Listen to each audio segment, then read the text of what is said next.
Dicen que la ciudad de tu madre es tu ciudad, así que el próximo capítulo del Inquisidor, directamente desde Córdoba, como lo prometimos a principio de año, recorriendo la Argentina. Mi nombre es Lucas Martín y yo soy el Inquisidor.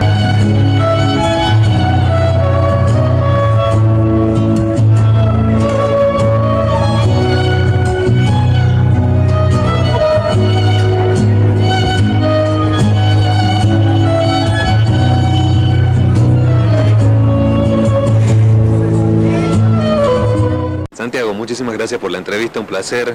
Creo que alguna vez hicimos una nota acá en Chento, día lluvioso.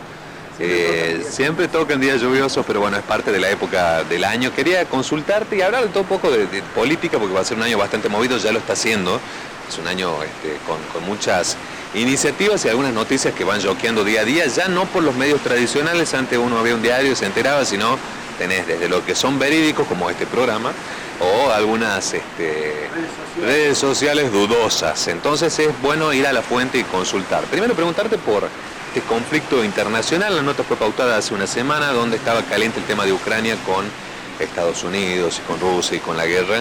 ¿Qué opinión te merece, digamos, la actividad de Zelensky recorriendo los grandes países de Europa, tratando de mitigar y de frenar esta guerra que, si uno se pone a pensar, ya son 3 años? Sí, justamente como vos decías, una guerra que indirectamente impacta también en Argentina, aunque uno no se dé cuenta en ese sentido. Y creo que lo más destacado ha sido la reunión que ha tenido con Donald Trump y las consecuencias posteriores de esa reunión, que ha sido también buscar el apoyo de otros países como los miembros de la Unión Europea.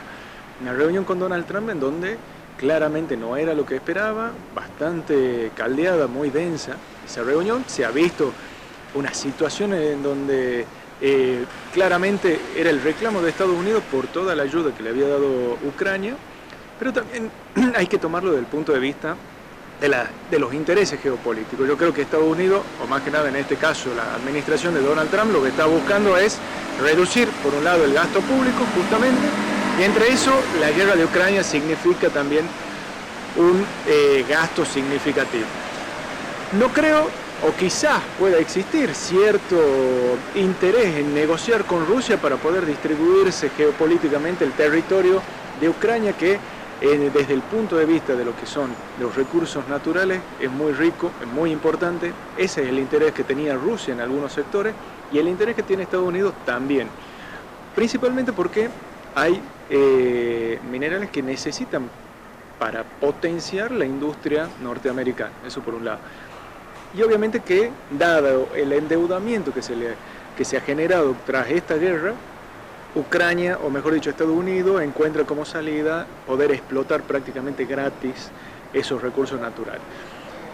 La idea de que la guerra ya estaba perdida, sin ayuda de Estados Unidos y sin ayuda de la Unión Europea, en parte es verdad, también por una cuestión de que Ucrania no tenía el armamento para hacer frente a un ejército como el ruso.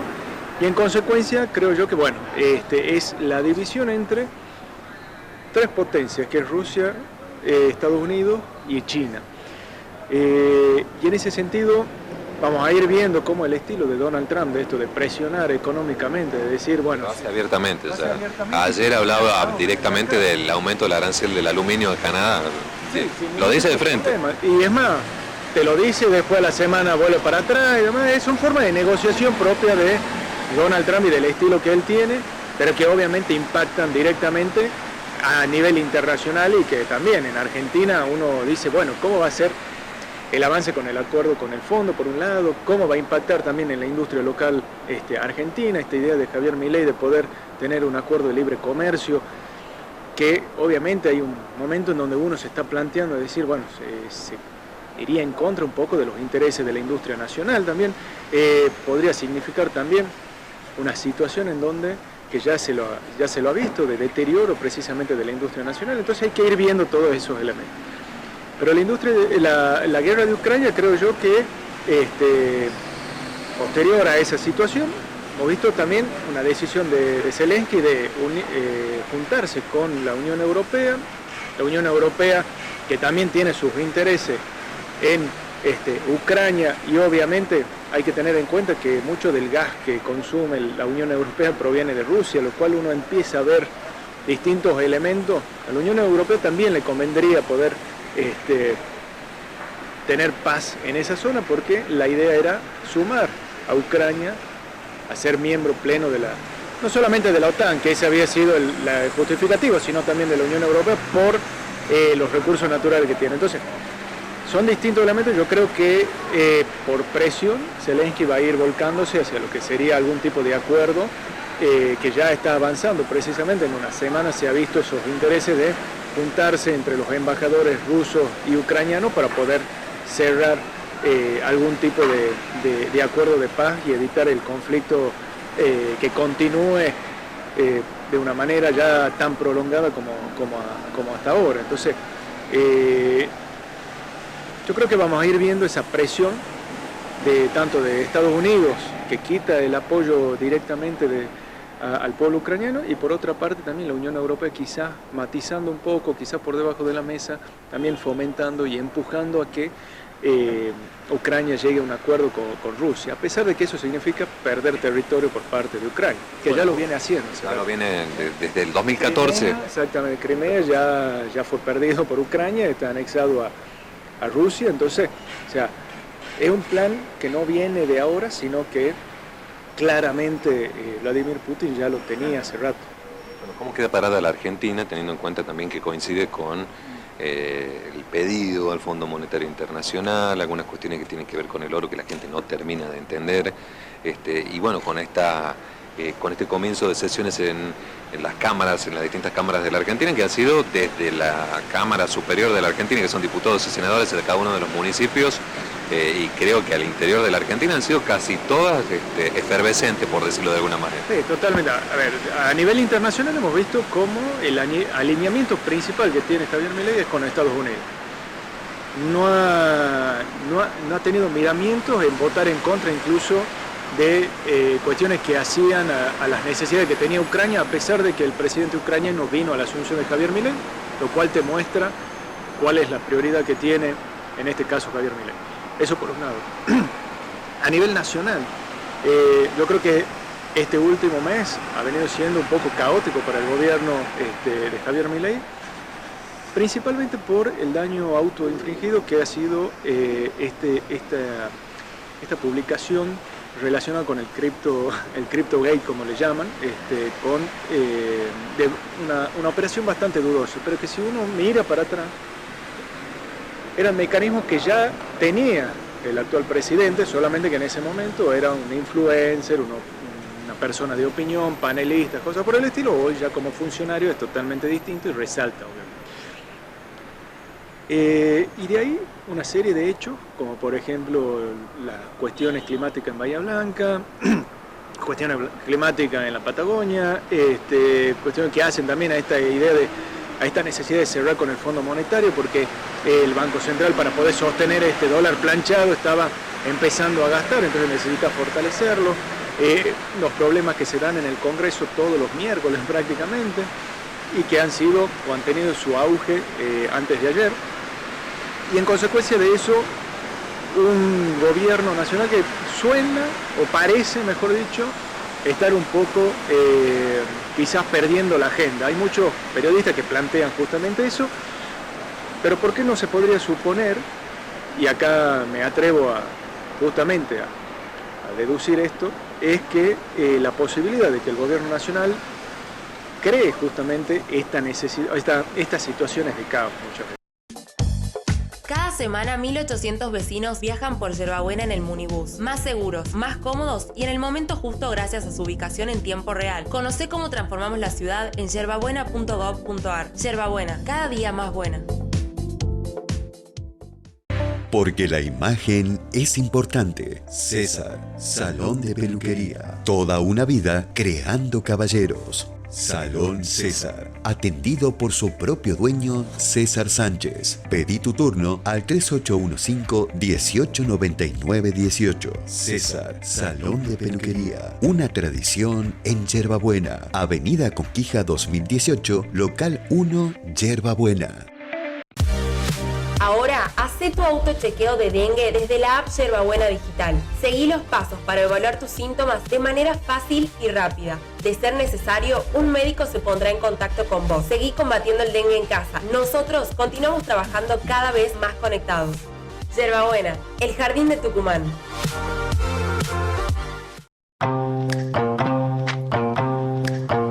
Yerbabuena sumó ojos en alerta. El municipio cuenta con un nuevo sistema de seguridad donde los vecinos son los protagonistas. Es fácil y práctico. Por medio de un WhatsApp, comunícate con el centro de monitoreo ante cualquier situación sospechosa. Tu mirada hace la diferencia. Mala fe de un lado o del otro. Creo que ya 50 años son suficientes como para seguir con la dicotomía.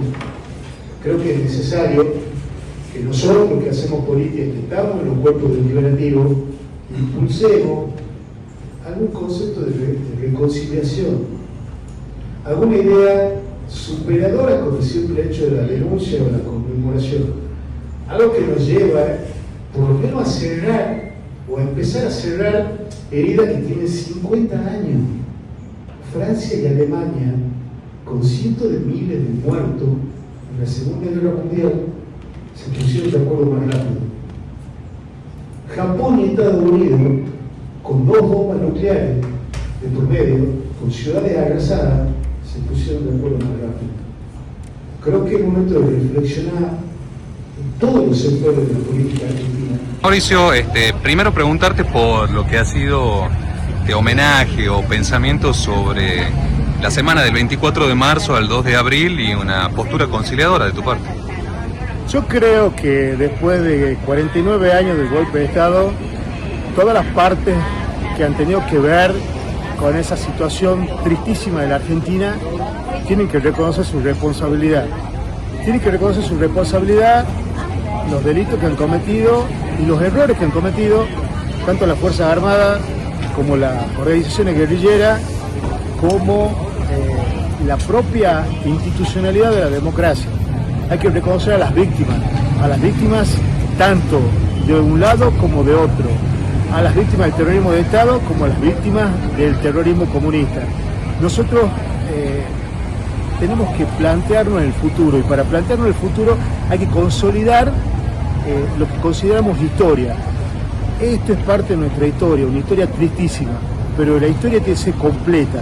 Tenemos que terminar de vincular a los hechos con la realidad histórica, y hay que reconocer a las víctimas. Tenemos muchas víctimas que todavía están pidiendo la superficialidad, el hecho de estar de ser reconocidas como tales. Muchas de ellas, en su mayoría, víctimas del terrorismo comunista, porque las víctimas del terrorismo de Estado han sido reconocidas, se han llevado adelante los juicios. Los juicios contra las organizaciones guerrilleras se llevaron a cabo a partir del año 85, pero aquellas personas que fueron condenadas, como Firmenich, que tenía 25 años de cárcel, fue indultado por el presidente Menem en el año 90. Nosotros tenemos que volver a establecer una historia común, porque establecer esa historia común nos va a permitir a los argentinos poder seguir avanzando. Que complique algunos de nuestros intereses o creencias, y que empecemos a construir una historia común. Parece remanido lo que estoy diciendo, no saben lo grave que es para la Argentina no poder salir de los 70. Históricamente, militarmente, económicamente, estamos anclados en los 70. Y les cuento una cosa, hay temas geopolíticos importantísimos que necesitan a este pueblo unido. Una de ellas es la Antártida, que no va a pasar más de 2 generaciones en las que tengamos que discutir el nuevo Tratado Antártico, y que tenemos potencias como Inglaterra, en Malvinas, y Chile, del otro lado de la cordillera. Cada semana 1.800 vecinos viajan por Yerbabuena en el Munibus. Más seguros, más cómodos y en el momento justo gracias a su ubicación en tiempo real. Conoce cómo transformamos la ciudad en yerbabuena.gov.ar. Yerbabuena, cada día más buena. Porque la imagen es importante. César, Salón de Peluquería. Toda una vida creando caballeros. Salón César. Atendido por su propio dueño, César Sánchez. Pedí tu turno al 3815-1899-18. César, Salón de Peluquería. Una tradición en Yerbabuena. Avenida Conquija 2018, local 1, Yerbabuena. Ahora, hacé tu autochequeo de dengue desde la app Yerbabuena Digital. Seguí los pasos para evaluar tus síntomas de manera fácil y rápida. De ser necesario, un médico se pondrá en contacto con vos. Seguí combatiendo el dengue en casa. Nosotros continuamos trabajando cada vez más conectados. Yerbabuena, el jardín de Tucumán.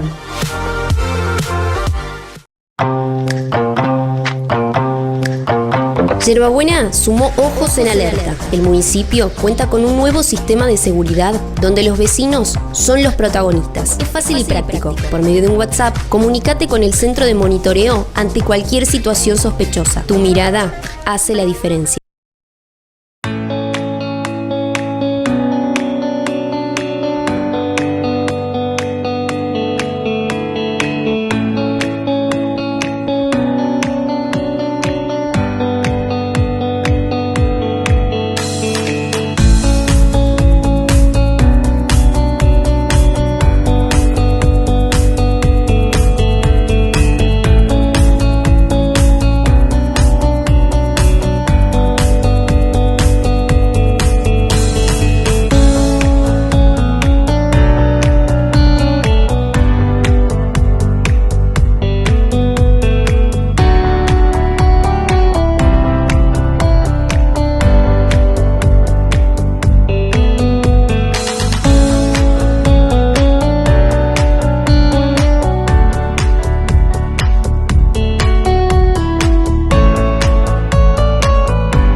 Necesariamente es algo que se te escapa de las manos, sino que para poder tapar algo, vos generás otro problema que toma la agenda y que toma las principales páginas de los diarios, de los noticieros, etcétera. Entonces vos te olvidás de algún hecho, como por ejemplo de corrupción o algo por el estilo. Entonces, puede ser tranquilamente autogenerado a efectos de dispersar la atención de las personas. Entonces, en ese sentido hay que ser bastante cuidadoso, no hay que subestimarlo. Javier Milei sigue siendo el dirigente con mayor imagen positiva, a pesar de que haya bajado bastante. Esto no se trata que vos necesitas sí o sí de tener más de 50%, porque sigue siendo el presidente electo. Sigue siendo el presidente electo, y es más, si vos ganás con más de 40%, el resto tiene 30, demás, 32, 39, seguís teniendo mayor cantidad de votos. Entonces esto es de primeras minorías, eso hay que tenerlo en cuenta. A pesar de que pueda hacer mella la misma gestión en la imagen de una persona, que eso es natural incluso. Y de ahí bajando ya a lo local, vamos a ir viendo cómo también el panorama de acá a las elecciones intermedias se va armando, ¿no? Y todas las internas, tanto de la Libertad Avanza como del peronismo y kirchnerismo, ya uno muchas veces no sabe. Esta semana está empezando ya a polarizarse, a armarse, digamos, dos cosas distintas. A ver, dentro de la Libertad Avanza vos tenés tus sectores, y dentro del peronismo también tenés los sectores de los gobernadores dialoguistas y de aquellos sectores más aliados a Cristina Fernández, por eso es que uno termina diciendo kirchnerismo, que se oponen precisamente a tener una relación tan cercana con Javier Milei. Obviamente que cuando uno no está en gestión es mucho más fácil cuestionar las decisiones que se toman. porque necesita también los recursos frescos. Entonces, pero sin embargo, a pesar de eso, dada la situación de electoral, el contexto electoral, yo creo que también vamos a ver un gobernador que va a ir marcando sus diferencias, como ya lo viene haciendo, a pesar de que necesita también sentarse y acordar por recursos, como lo hizo con el caso del aeropuerto acá en Tucumán. Entonces, hay un acompañamiento, pero al mismo tiempo ese acompañamiento está condicionado por algunas cuestiones y marca esa diferencia. Vamos a ver una campaña, creo yo, más que nacional, más locales. Hay que ver qué capacidad tiene la presidenta del Partido Justicialista para poder influir como era en otras épocas en el armado de las listas. Creo yo que no va a ser tanto. En este contexto quizás, en donde se ha eliminado las PASO, le puede convenir al justicialismo, al gobernador Jaldo, ir con una lista propia sin necesidad de encontrar ningún tipo de acuerdo o lista de unidad. También le conviene al sector mansurista porque puede tratar de encontrar o tratar de canalizar los votos de las personas que están disconformes con ese acercamiento. Y hay que ver obviamente cómo la oposición empieza a acomodarse, una oposición que claramente ya nos acostumbra en el caso de Tucumán a dividirse llegado el momento de las elecciones, que lo estamos viendo. El radicalismo trató de ordenarse con Romano Norri, pero han intervenido el partido. Entonces vos decís, es un escenario propicio en donde los principales referentes de ese partido pueden arreglar con la Libertad Avanza, con el PRO, etc.